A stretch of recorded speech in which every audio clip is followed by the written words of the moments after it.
Ya, Assalamualaikum warahmatullahi wabarakatuh. Waalaikumsalam warahmatullahi wabarakatuh.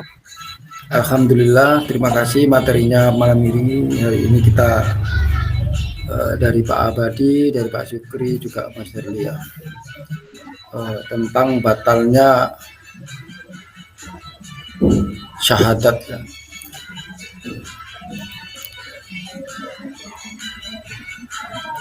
Sudah sangat jelas ya. Saya menyoroti tentang konsep syahadat ya, yang menjadi syarat utama seorang manusia jika ingin selamat ya, kalau dikatakan ingin Islam ya. Dan ini sudah kita ucapkan kalau bagi orang Islam sendiri sejak dulu, sejak kita lahir ya, dan setiap 5 waktu juga kita ucapkan dalam sholat ya, yang mana konsep syahadat ini dipertegas oleh hadis ya. Buniyal Islamu ala khamsi. Islam dibangun atas 5 perkara. Pertama syahadat ya. Kalau kita lihat kenyataan ya, termasuk diri kita sendiri, sudahkah kita ini dibangun dengan syahadat? Yang artinya kita di sini secara umum mempersaksikan. Nah, ini perlu kita juga menelusuri apa kata saksi ini, apa arahnya, kemana saksi itu, supaya bisa mewakili konsep pembangunan Islam sebagai satu dasar. Ini syahadat perlu sangat mendasar. Artinya kalau tidak ada syahadat, maka yang namanya sholat atau amal apapun itu tidak bisa bangun, tidak bisa dibangun, ya, akhirnya runtuh juga. Nah, ini yang perlu kita kuatkan di sini konsepnya dari sudut makna dulu gitu. Kalau saksi seperti kita di pengadilan menyaksikan dan jadi saksi ya, menyaksikan. Saksi ini apa? Tidak ada Tuhan selain Allah, itu kita menyaksikan Allah? Enggak juga kan? Oh, ciptaan Allah atau Allah menciptakan ini kita nggak bisa menyaksi, hanya keyakinan aja di mindset kita bahwa itu semua ciptaan Allah, itu aja mindsetnya. Terus kemudian Muhammad Rasulullah, apa kita juga menyaksikan Nabi Muhammad itu Rasul? Enggak juga. Oh, ajarannya Nabi Muhammad yang mana? Itu. Jadi ini hati-hati sekali saya menilai batal tidaknya seorang bersyahadat itu. Mungkin kasat mata dia menyatakan bahwa saya masih mencari kebenaran, saya belum menemukan kemantapan bahwa Allah itu, bagaimana mencari Allah untuk bisa benar-benar mengagungkan Dia ya, benar-benar mentiadakan selain Allah. Nah, Allah itu bagaimana bentuknya sehingga saya tidak hanya dalam pikiran saja. Jadi itu menurut saya masih perlu didalami lagi tentang syahadat ini. Kalau secara umum saya sangat memahami yang disampaikan oleh Pak Solikin sama Pak Syukri tadi. Gitu. Nah, dalam Al-Quran Allah pun bersyahadat. Ya, Allah juga bersyahadat itu. Dalam surat Al-Imran ayat 18. Syahidallahu annahu la ilaha illa huwa wal malaikatu wa ulul ilmi qaiman bil qisti la ilaha illa huwal azizul hakim.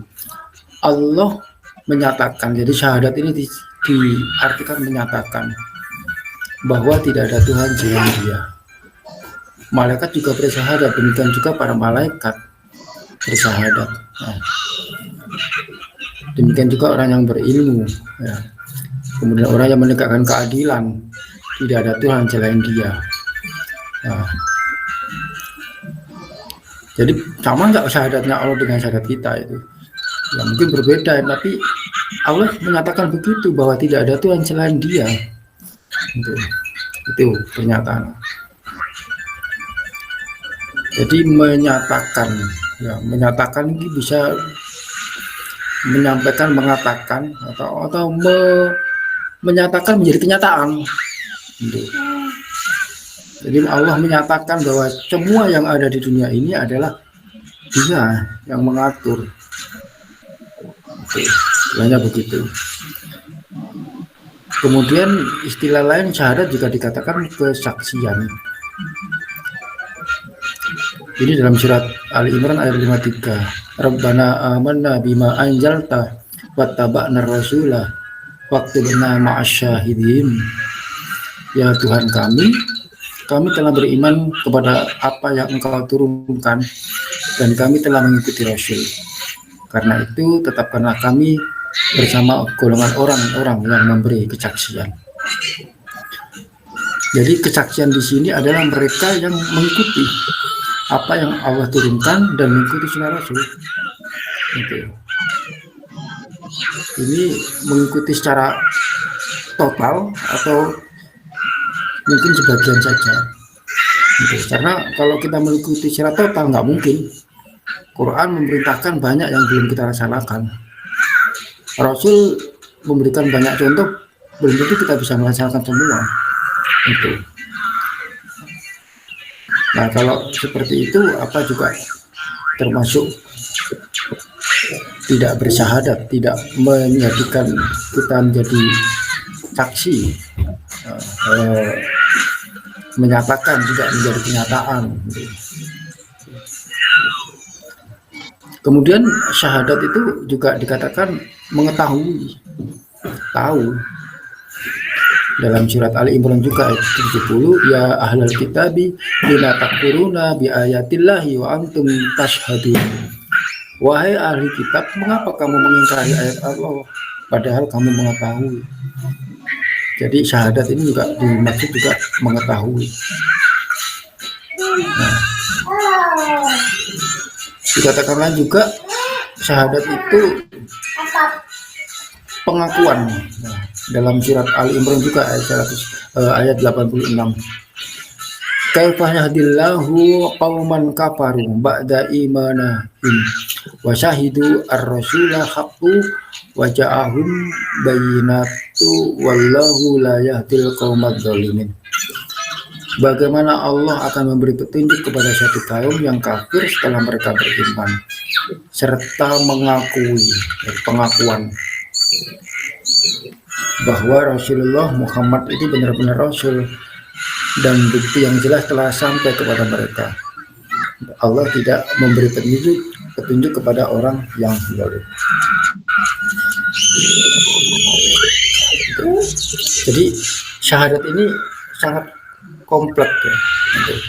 Yang perlu kita persiapkan pertama bisa dinyatakan dalam kenyataan hidup sehari-hari.